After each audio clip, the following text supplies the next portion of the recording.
Here they come into the trioval, the American Ethanol green flag about to go up in the air. And we look at the final 33 laps coming up in the Geico 500. Green is out there on the gas. Matt Kenseth on the inside of the racetrack trying to get her wound up. Trevor Bayne doing likewise. And they go side by side into turn one. Everybody's got all the drafting help they could possibly use right now. Kenseth with an advantage by half a car length in the inside line. Drafting help from Kyle Larson, from Kevin Harvick, from Kyle Busch. Here comes the outside lane led by Trevor Bayne. Trevor Bayne trying to regroup and trying to get her rolling up top while Matt Kenseth leads the charge down low. Behind Kenseth, you have Larson, you have Harvick, you have Kyle Busch, and A.J. Allmendinger. That's the inside. The outside lane is led by Trevor Bayne, who pulls up alongside Matt Kenseth for the top spot. A big shove into turn 3 from Brad Keselowski. And now Bayne cuts to the inside of the racetrack in front of Kenseth. Right down across the nose of Matt Kenseth, and now he'll slide back up across the nose of Brad Keselowski. Ford's on the outside of the racetrack. You've got a Toyota, a couple of Chevrolets on the inside. Trevor goes to the bottom. Here comes Brad Keselowski. The Fords have been working together, but now they're going nose to nose for the lead. Trevor Bayne, bottom of the racetrack. Brad Keselowski on the outside. Kenseth and Joey Logano off turn number 2. Keselowski and Logano starting to team up, but Keselowski goes wide. Logano gets a sniff in the middle. He'll back away, follow Kenseth up the, or make that, he'll follow Keselowski right at the middle as that side-by-side battle for the lead continues. Trevor Bayne to the inside of Brad Keselowski. Then it's going to be next in line on the bottom, Matt Kenseth. He is up alongside Joey Logano, then Kyle Larson. Third car in line on the bottom alongside Jimmy Johnson. 2 by 2 among the front 3 rows. Then it's 3 wide further back into the trioval they come with Trevor Bayne holding on to the top spot. Brad Keselowski takes it away by inches here at the line, but Bayne is still there in turn 1. Bayne has got the bottom of the racetrack. Not as much drafting help as Keselowski, but so far Trevor Bayne is able to do it all by himself. Now the outside hooks up. Keselowski to the lead. Logano going for second. And for all you Paul Menard fans, hold your breath. Here he comes. He's leading the outside line. 3 wide for second.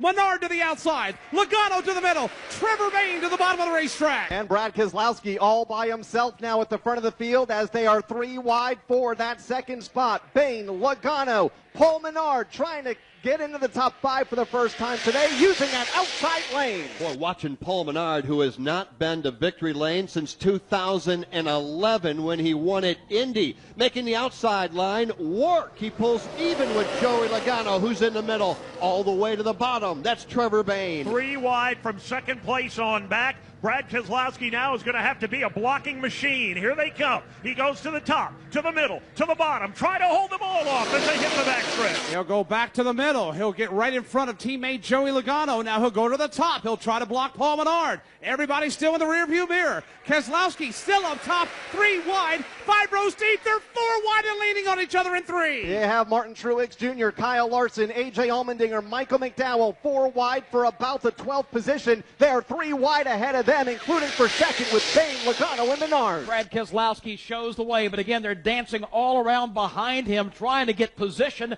to get a run on him and challenge for the lead. 3 wide, once again, Menard, Joey Logano, and Trevor Bayne. Strike up the band. It's showtime at Talladega. Brad Keselowski leading the way. They're 3 wide in row 2, 3 wide in row 3. 4 wide further back, but right now the Miller Lite Ford continues to show the way. Absolutely incredible racing here at Talladega Superspeedway. It's hold your breath time at Dega. Here's Logano. He'll jump to the outside, up in front of Menard, blocking everybody and keeping Keselowski out in front. And now it's Team Penske 1-2 at the front of the field. Brad Keselowski and Joey Logano, they have singled out. They are 3 wide behind them. Trevor Bayne continues to run to the inside of both Jimmy Johnson and Paul Menard. We talk about how difficult it would be to be a crew chief. How difficult is it right now for Joey Meyer, the spotter, for Brad Keselowski, saying drop to the inside, take it to the outside, stuff it in the middle. Turn 1, Jimmy Johnson gets nailed, and it's a big one. Half the field is piling up in turn 1.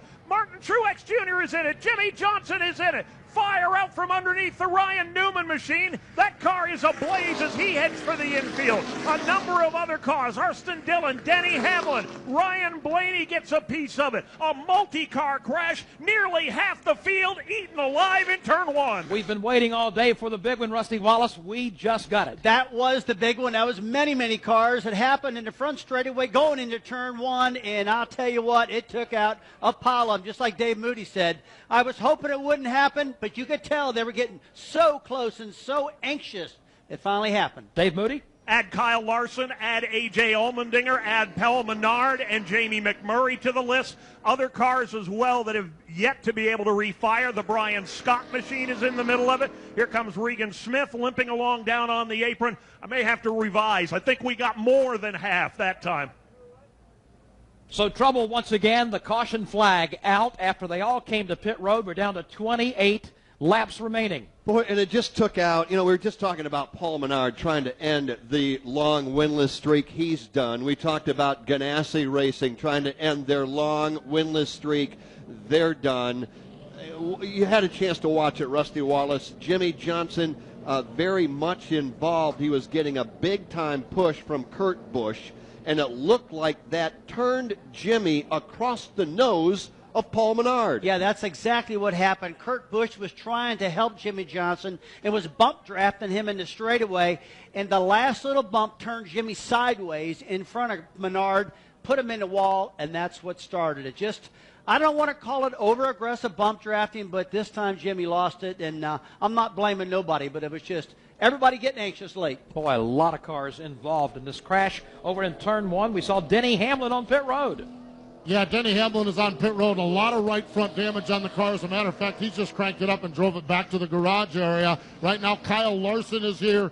All four corners of Kyle Larson are dinged up. Paul Menard, just with all four tires down, he just creeped into his pit box down here. Here's Ryan Newman. My gosh, that car is absolutely torn up. Jimmy Johnson down the head end of pit road. I grew up in a little town of Pennsylvania. We had a place called Sam Cosmello's Junkyard. This looks worse than that on a bad day. I am telling you, there is some wrecked and wadded up race cars here. And I look up pit road. Alex, it looks like they're busy in front of you, too. Yeah, we got some more business for that junkyard. We've got Jamie McMurray here. We've got A.J. Allmendinger here. I'll tell you how bad the damage is for Allmendinger. They've already turned the engine off, and all you hear are jigsaws cutting sheet metal away. And at Talladega, it's never good when they bring out baseball bats and start whacking away at the sheet metal, trying to get it down. The hood is all beat up. Every corner of this Chevrolet for Allmendinger has been torn up. The back end of Jamie McMurray's McDonald Chevrolet, well, it's been wrinkled up pretty severely as well. So we got cars all beat up here. Winston, it looks like there may have been one or two in front of you. Yeah, Michael McDowell, who's had a good run, we've talked about that.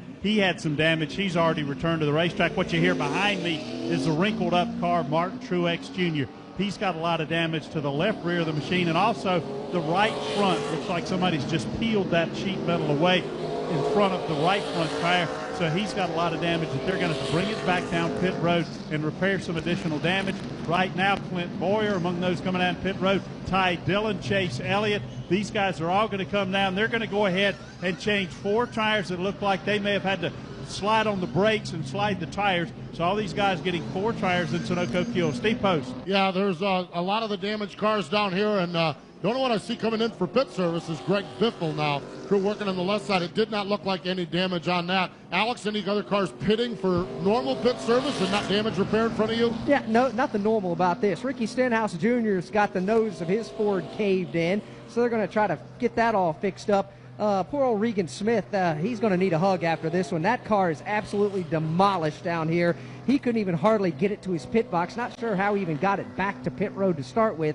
All four tires down. The left front wheel wasn't even rolling. It was just dragging along. And that team, well, they got a lot of work to do there as well. Austin Dillon, after early repairs and doing a great job of staying on the lead lap, well, that car has been pretty well used up as well. Looks like it just got done going 500 laps at Martinsville Speedway as opposed to here at Talladega. Some of those underdogs that we were talking about, if they end up in turns 1 and 2 today for us. Mike Bagley at the end of the super stretch and Kyle Rickey in turn 4 on pit road. Winston Kelly, Alex Hayden, Steve Post, and Kim Kuhn. Right now in the midst, Joe Moore, of our big one. Caution flag number 7. It came out 3 laps ago and claimed multiple cars. How about 17? 17 cars involved in that crash going off into turn number 2. And after all the frantic racing we saw, Rusty Wallace, before the halfway point, because we feared rain, and we still fear it any moment here this afternoon based on what's going on all around Talladega Superspeedway,